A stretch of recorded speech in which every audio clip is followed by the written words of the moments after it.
ଖ୍ରୀଷ୍ଟର ପ୍ରିୟ ଭାଇ ଏବଂ ଭଉଣୀମାନଙ୍କୁ ପ୍ରଭୁ ଯୀଶୁଖ୍ରୀଷ୍ଟଙ୍କର ମଧୁମୟ ନାମରେ ଆନ୍ତରିକ ନମସ୍କାର।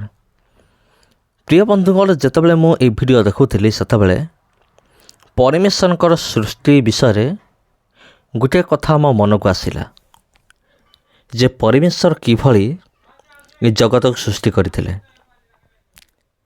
ଆଉ ପରମେଶ୍ୱର ଜଗତକୁ ସୃଷ୍ଟି କଲେ, ଜଗତରେ ଥିବା ବିଭିନ୍ନ ପଶୁପକ୍ଷୀମାନଙ୍କୁ ନିଜର ଆଜ୍ଞା ଦ୍ୱାରା କିପରି ନିର୍ମାଣ କଲେ। ଆଉ ଏଇଟା ହେଉଛି ଗୋଟେ ପାର୍କ। ଆଉ ଏଠାରେ ପ୍ରବେଶ କରିବା ପାଇଁ 20 ସେକଲ ଦରକାର। 20 ସେକଲ। ଆଉ ଏଠାରେ ଏଣ୍ଟ୍ରି ମୂଲ୍ୟ ହେଉଛି 20 ସେକଲ। ଆଉ ଏଠାରେ ବିଭିନ୍ନ ପ୍ରକାର ପଶୁପକ୍ଷୀମାନଙ୍କୁ ରଖାଯାଇଛି ଦର୍ଶକମାନଙ୍କର ମନୋରଞ୍ଜନ ନିମନ୍ତେ। ଏଠାରେ ଆପଣ ପାଇବେ ହରିଣମାନଙ୍କର ସ୍ଥାନ, ମାନେ ଯେଉଁ ଜାଗାରେ ହରିଣମାନେ ରହନ୍ତି। ଆଉ ୟାକୁ ସଫାରି ବୋଲି ମଧ୍ୟ କୁହାଯାଏ। ଆଉ ଯେଉଁ ଜାଗାରେ ବିଭିନ୍ନ ପ୍ରକାର ପଶୁପକ୍ଷୀମାନଙ୍କୁ ରଖାଯାଇଥାଏ, ମାନେ ଇଏ ଗୋଟେ ପ୍ରକାର ନନ୍ଦନକାନନ କହିଲେ ବି ମାନେ କୌଣସି ରୂପରେ ଭୁଲ ହେବ ନାହିଁ।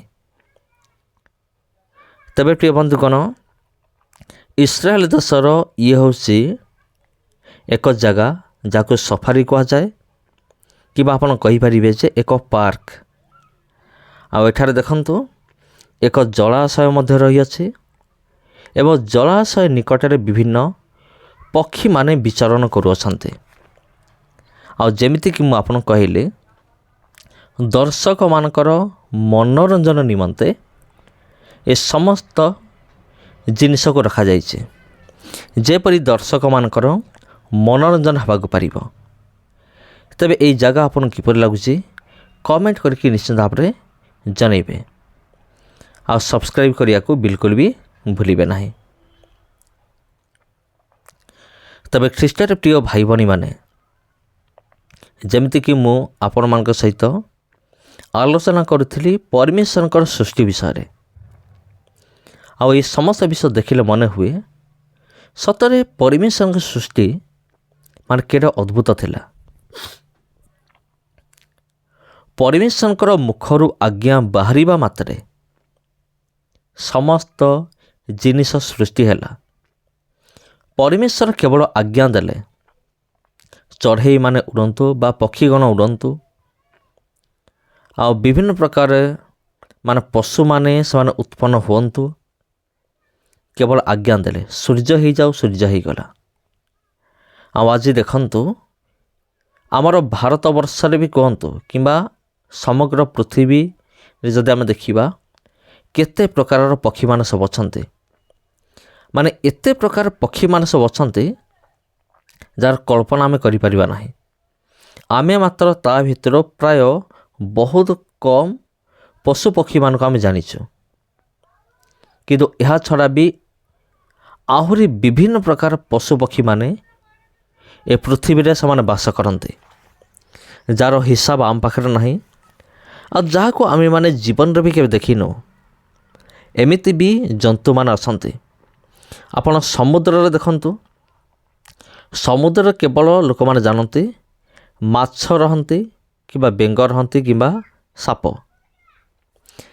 କିନ୍ତୁ ସମୁଦ୍ର ଭିତରେ ବି ଆପଣ ଦେଖନ୍ତୁ ମାନେ କେତେ ପ୍ରକାର ମାଛ ସେମାନେ ବସବାସ କରନ୍ତି।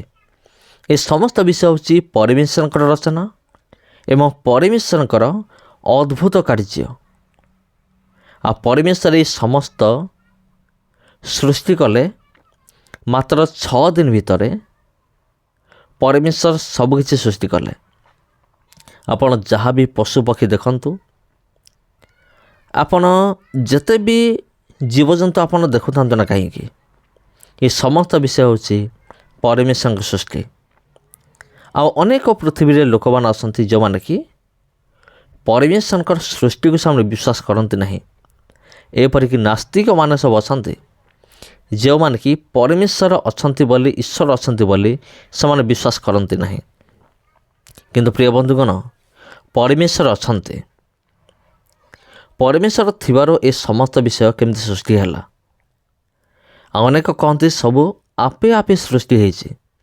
ପ୍ରିୟ ବନ୍ଧୁଗଣ, କୌଣସି ବିଷୟ ଆପେ ଆପେ ସୃଷ୍ଟି ହେଇନାହିଁ। ଜଣେ ସୃଷ୍ଟିକର୍ତ୍ତା ନିହାତି ଅଛନ୍ତି। ମୁଁ ଗୋଟେ ଉଦାହରଣ ଦେବି। ଆପଣ ଦେଖନ୍ତୁ, ଆଜିର ଦୁନିଆରେ ଯେତେ ସବୁ ମୂର୍ତ୍ତି ଗୁଡ଼ିକ ରହିଅଛି, ମନ୍ଦିର ଗୁଡ଼ିକ ରହିଅଛି, ଆଉ ଯେତେ ସବୁ ଘର ଦ୍ୱାର ସବୁ ରହିଅଛି, ସେସବୁ କ'ଣ ଆପେ ଆପେ ସମ୍ଭବ କି? ଯଦି ଆମେ ଦେଖୁଥିବା ଜିନିଷ, ଘର ଦ୍ୱାର ହେଉ କିମ୍ବା ସ୍କୁଲ କଲେଜ ହେଉ କିମ୍ବା କୌଣସି ମୂର୍ତ୍ତି ହେଉ, କୌଣସି ଚର୍ଚ୍ଚ ବିଲ୍ଡିଂ ହେଉ, ଏ ସମସ୍ତ ଜିନିଷ ଯଦି ଆପେ ଆପେ ତିଆରି ହୋଇପାରିବ ନାହିଁ, ତେବେ ଯେଉଁ ଗଛକୁ ଆମେ ଦେଖୁଅଛୁ, ଯେଉଁ ସୂର୍ଯ୍ୟକୁ ଆମେ ଦେଖୁଛୁ, ଯେଉଁ ଚନ୍ଦ୍ରକୁ ଆମେ ଦେଖୁଛୁ, ଏ ସମସ୍ତ ବିଷୟ ଆପେ ଆପେ କେମିତି ତିଆରି ହେବ? ଏହା ବିଲକୁଲ ଅସମ୍ଭବ ଅଟେ। ତେଣୁ ଜଣେ ସୃଷ୍ଟିକର୍ତ୍ତା ଅଛନ୍ତି ଏବଂ ସେ ଏ ସମସ୍ତ ବିଷୟକୁ ନିର୍ମାଣ କରିଅଛନ୍ତି।